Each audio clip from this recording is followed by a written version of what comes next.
Hey, thank you for joining this episode of our campaign, Horror Not Fear, that goes for a year until June of 2021. We are doing our personal favorite horror films that are directed by women. And as always, I am one of your hosts, Craig. I'm Kyle. And this is Josh. And just like the last time we did it, we'll kind of just go in order where one of us will give one, talk a little bit, and then go in a circle until we're done with our favorite three. Okay, so I guess I'll start off with. I guess I'll do the earliest one, and I remember watching this when it first came out, so I would have been probably too young to really know its impact. But I'll talk about 1999's Ravenous, which is directed by Antonia Bird. This is about. It's kind of a partial Wendigo story, even though you never see a creature or anything, but it's about cannibalism and westward expansion. And Guy Pearce is he's not a captain. He's a soldier that he kind of takes over. He does this heroic thing in taking over the Mexican platoon during the Spanish-American War, or the Mexican-American War, sorry. And then but they find out the reason why he was able to do it is he was hiding under a bunch of dead bodies. And so he kind of, even though he saved the day, he's also kind of getting a dishonorable punishment and sent up to this kind of fort in the middle of in nowhere, California at the time. And so at that point, he ends up meeting, was it Robert Carlyle? Why do I feel? Yeah. Yeah, that's right. And yep, who is a stranger who claims to be lost and kind of part of a Donner Party type incident, but then it turns that he was actually the one heading this type of party, and that by eating human flesh, you become stronger and healthier. And so people start dying, or they start joining into his cult, if I want to use that word in a way. And so it becomes this whole ordeal of these two men battling each other for like wanting to or not wanting to eat human flesh. I don't know a lot. There's actually I'll talk about it every once in a while. The Faculty of Horror podcast, they do a whole thing on this, which is a lot more in depth than I'll be giving, and it's a great podcast episode to listen to on it. And it talks kind of all about American expansion and it deals with, masculinity of the time and everything like that. It's very interesting, and I like it. I remember watching it again when it first came out, and because my parents showed me at a young age.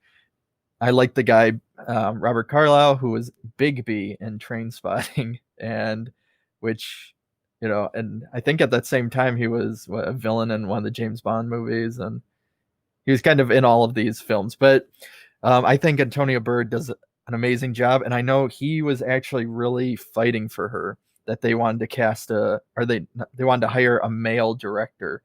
And that's kind of part of what you can hear in some of the special features and in that podcast I was talking about, that he knew her from previous, because all she'd really done before is, I believe, theater and television in England. And he loved working with her, and the whole cast basically supported her and saying that, if she isn't involved, then they wouldn't be anymore, because this was one of those films that had this very long process and then studio involvement, and I kind of heard it eventually. But it's a great one to watch if you're into those type of movies. I recommend it. Yeah, I gotta rewatch it. I haven't seen it since it came out on video. Yeah, I rented it from the library a few months ago, and no, it's great. It was actually different than I remember in a way. For some reason, it's a lot more build and tension. I thought there was. I think my young brain remembering kind of more of this action element or straight horror, but it's more of this gradual build of these two men. Cool. I guess I'll go. So my first one is going to be Near Dark, directed by Catherine Bigelow, written by our buddy Eric Red. And it's kind of a Western take on vampires a little bit. And then it's got kind of, what I really like is, so there's this whole group of vampires of different people who all have like weird backstories. And I can't really remember. The only backstory that sticks in my mind is Lance Henriksen, who was like a soldier in the Civil War when he got turned, and he's still around now. But each character, you know, is like hundreds of years old. And there's one kid who's a little boy who got bitten when he was a little boy, even though now he's however many years old. Yeah. He's the oldest one, isn't he? I think so, yeah. Yeah, and Bill Paxton, who is fucking awesome. And it's just a great twist on vampires. That's like a lot more gritty and interesting than, you know, it kind of cuts out all the, even though there is a sort of a love story at the center of the thing, it cuts out all the vampire romance shit and takes it in a different direction. No, I like the because it also goes away from the whole it was one of the first ones I can remember from the Gothic kind of, they come from Eastern Europe, Transylvania, so you kind of have these vampires that are almost, you know, backwoods people in a way. And it brings this, it's a, you know, this Americana element to it. Which makes sense if you think about it too, because even if the vampires originated from Eastern Europe, they would have been coming here, you know, sometime hundreds of years ago, and it would have been more like that, I guess. What do you got for us, Josh? Okay. I'm going to go ahead and get this one out of the way first. American Psycho, directed by Mary Herron. It's probably one of the best movies ever made. And I think it's a very unique situation to have a woman direct that. Considering, you know, I'm not going to go into a really long history of the novel that it's adapted from, but you know, it was labeled one of the most misogynistic pieces of shit ever, you know, created. So to have a woman take over, you know, a film adaptation, I thought was really cool. And in a way, I felt like she almost makes it better. And she certainly changes the tone of it, of the story. So the novel is humorous, but it's not as humorous. And I think creating this kind of like pitch black comedic parts in the film just made it better. So yeah, American Psycho is amazing. I think it's one of those things where you know, having an outsider kind of helps shed like a new light onto it, because I know the writer, he grew up in, from what it sounds like, he grew up in kind of that culture, so it might have been one of those things where he was too close to the material, or, you know, or having Oh, I'm sure it's partly autobiographical. Oh, definitely. I mean, everything. I don't know how many I don't know how many Bret Easton Ellis books you've read, but he writes such autobiographical shit in every one of them. Mm-hmm. The one that I have, I'm not saying that he's a serial killer, but he might be. He could be, I guess. I have one of his novels where he is literally a character in it. Yeah. Yeah, so, Lunar Park. Yes, yeah. That's another great book. Yeah. Okay. So speak of that, because I listened to his podcast just for this this director, and so I'm going to be mentioning for mine the 2016's The Invitation with Karen Kusama. Yeah, you said it right. Yep, I thought I did. So this was one that I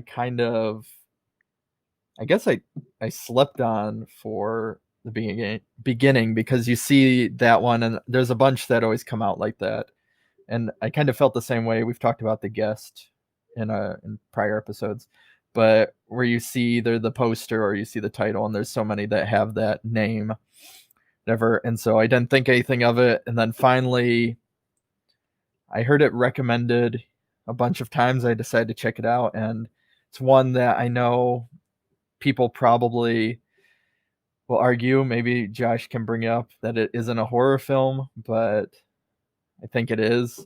It's very slow burn, to the point where a lot of it is just this dinner party where these friends are gathered together after all these years, and you're following one guy who happens to be, he lost his child, and now he's seeing his ex-wife and her new husband, and there's something off about it. And I won't give away too much, but he thinks that something's wrong, and everybody keeps telling him, no, you're just feeling weird because it's been a long time, even though it's very clear that something is wrong throughout the whole thing.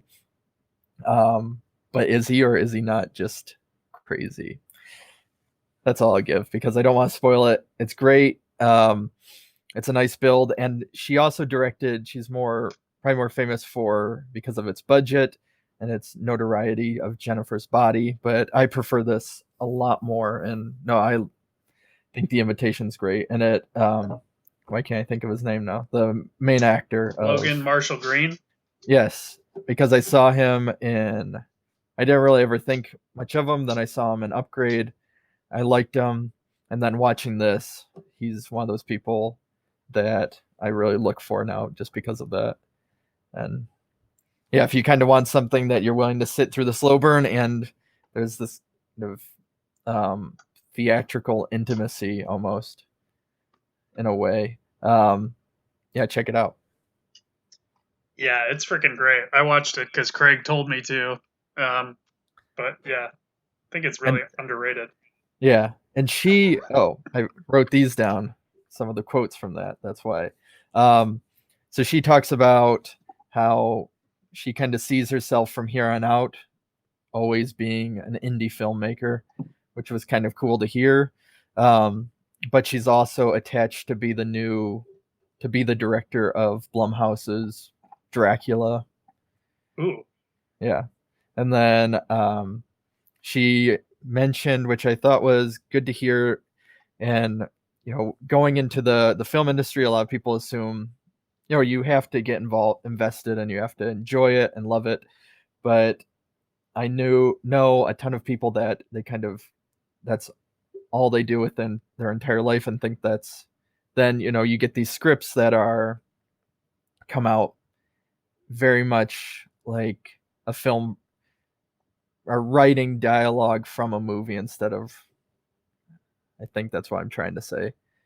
There's an inauthenticity about it, I guess, of and she kind of talked about this whole thing of really, you have to be invested in the film, but you also have to have these other passions to really bring into.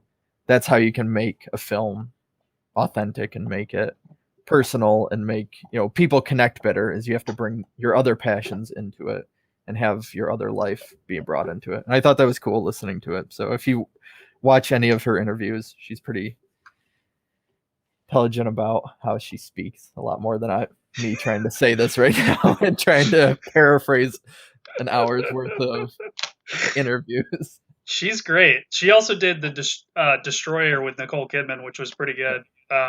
She's got some great interviews on she was on Postmortem. She was on The Movies That Made Me, and she's done a lot of Trailers from Hell commentaries, which are on YouTube too.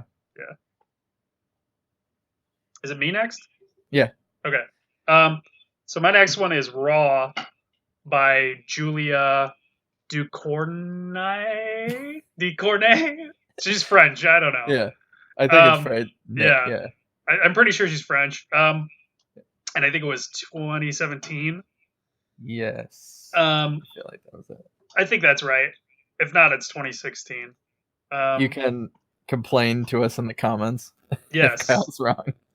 2016. 2016? Okay. Yeah. So this is a French horror film. I got to see it in theaters, which was awesome. And it's basically about this girl is following kind of in the family footsteps and her older sister's footsteps and going to veterinarian school in France somewhere.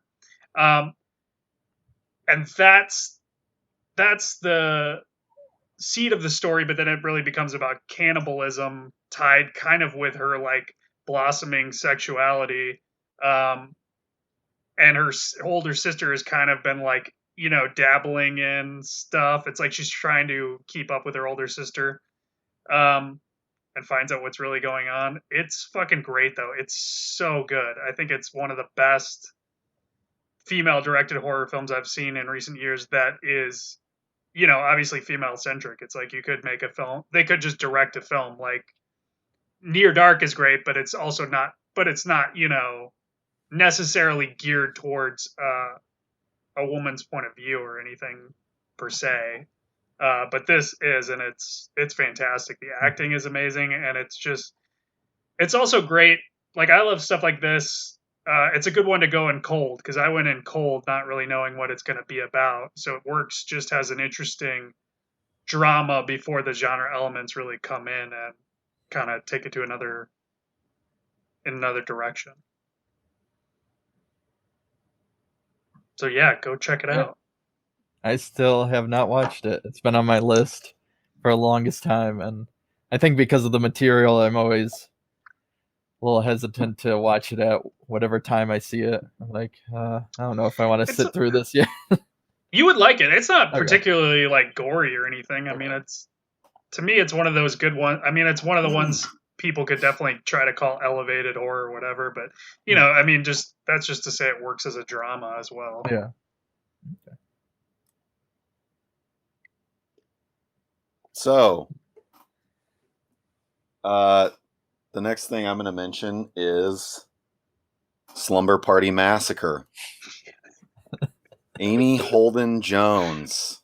I like how it's like the invitation raw. And then we got Slumber Party. Man, we got variety. No, I love it. We do. So Slumber Party Massacre, again, I feel like if you're listening to this, you're probably pretty aware of what goes on in the film.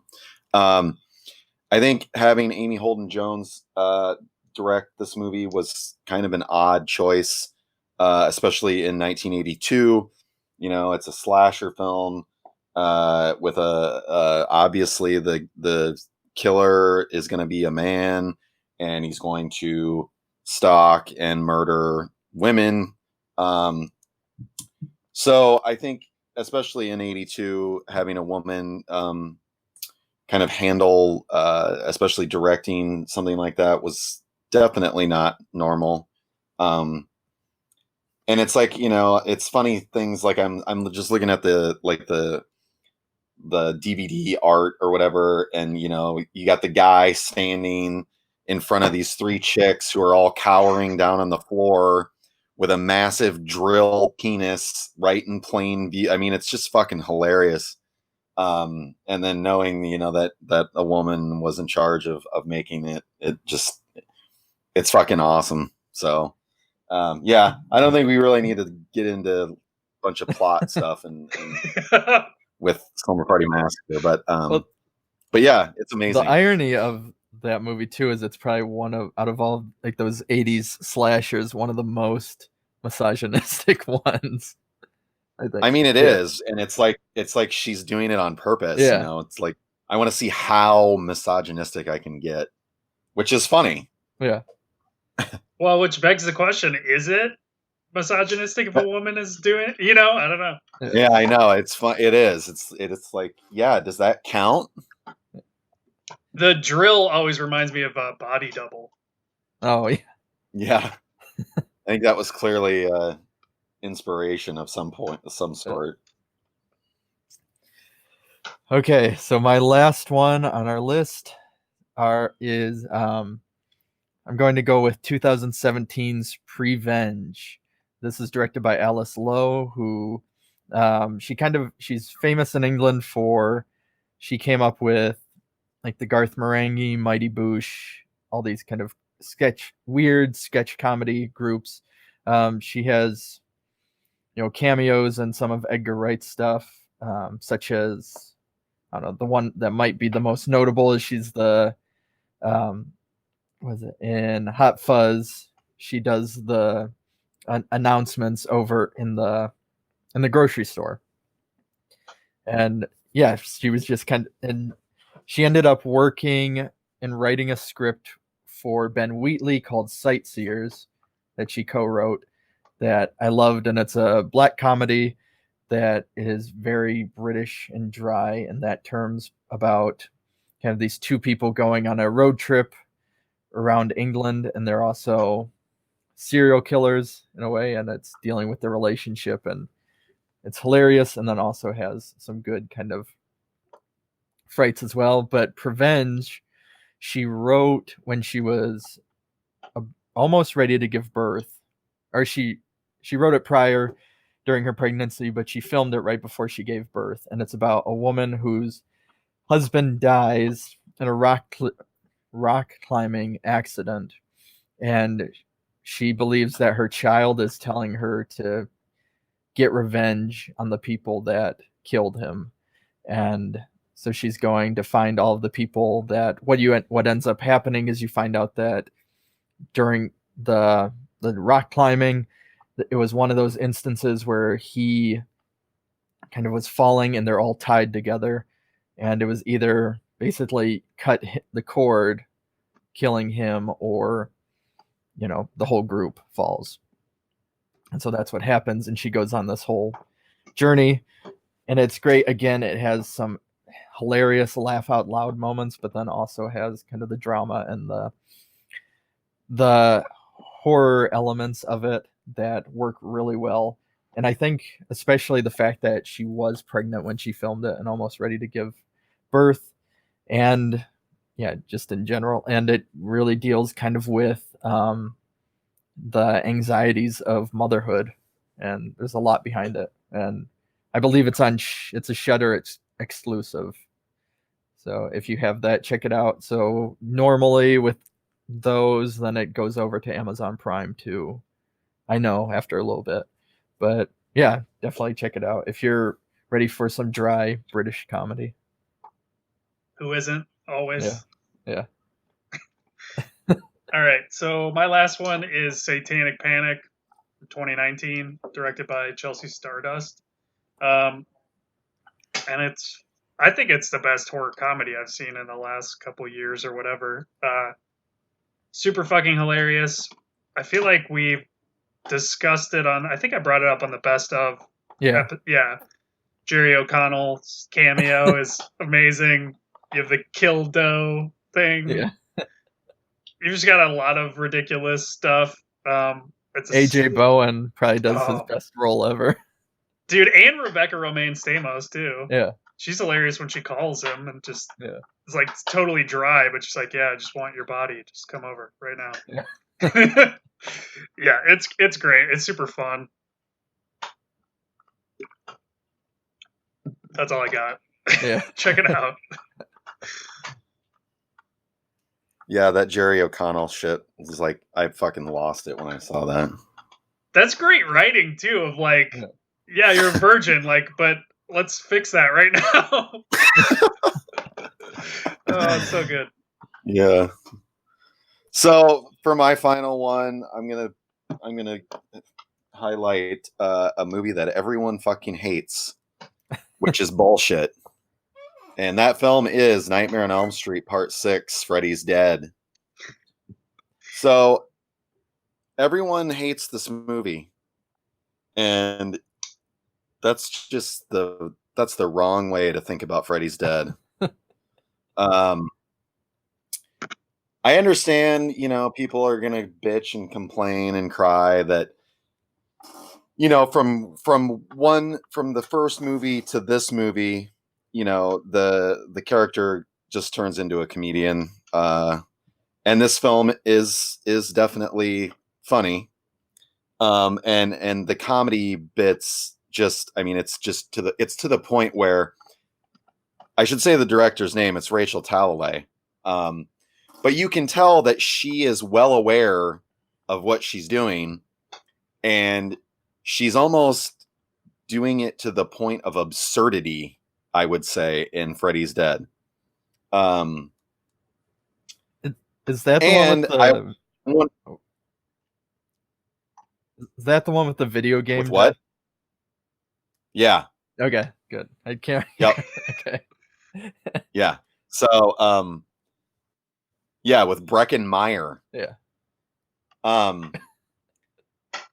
So anyway, I mean, the quality of the sequels in Nightmare on Elm Street just go down anyway.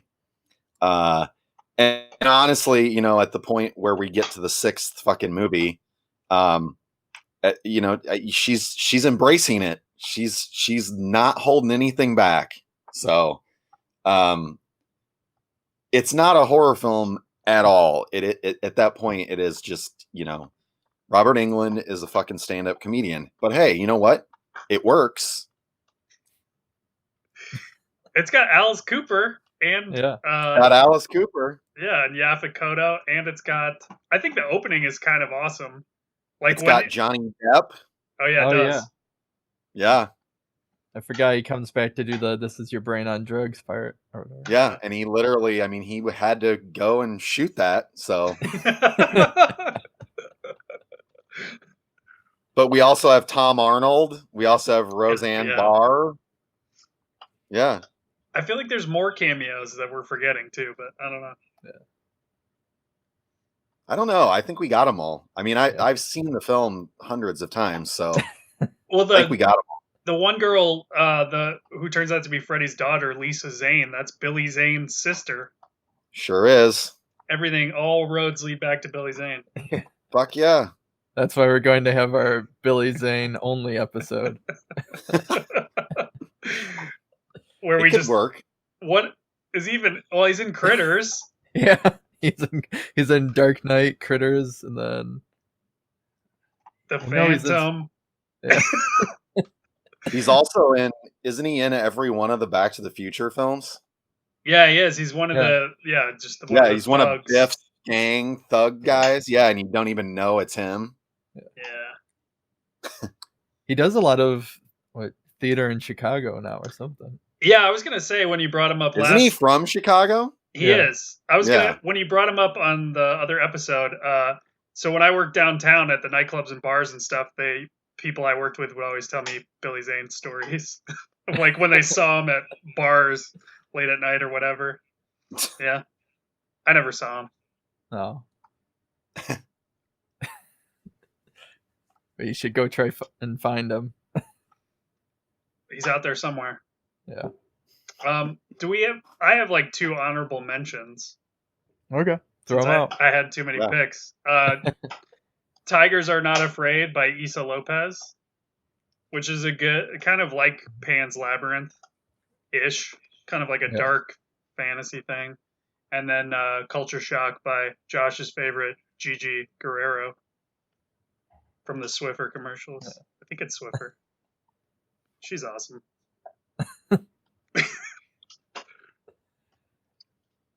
Okay. Well, thank you for listening to this episode. Next time we come together for this Horror Not Fear, I don't even know what we're calling these things. Diversity and horror or something. Yeah. Next time we come back for this, I will be talking about our favorite films that have LGBTQIA themes. So please like, subscribe, follow, tweet, TikTok, Snapchat, do the social media things. Hi, this is Jake McKeon with Jake McKeon's Travel Treasures, here to say listen to Bloodhound Pix, the podcast, I guess. Bloodhound Pix podcast is produced by Josh Lee, Craig Dram, and Kyle Hintz. Music by Raymond Seed. Audio editing by Kyle Hintz.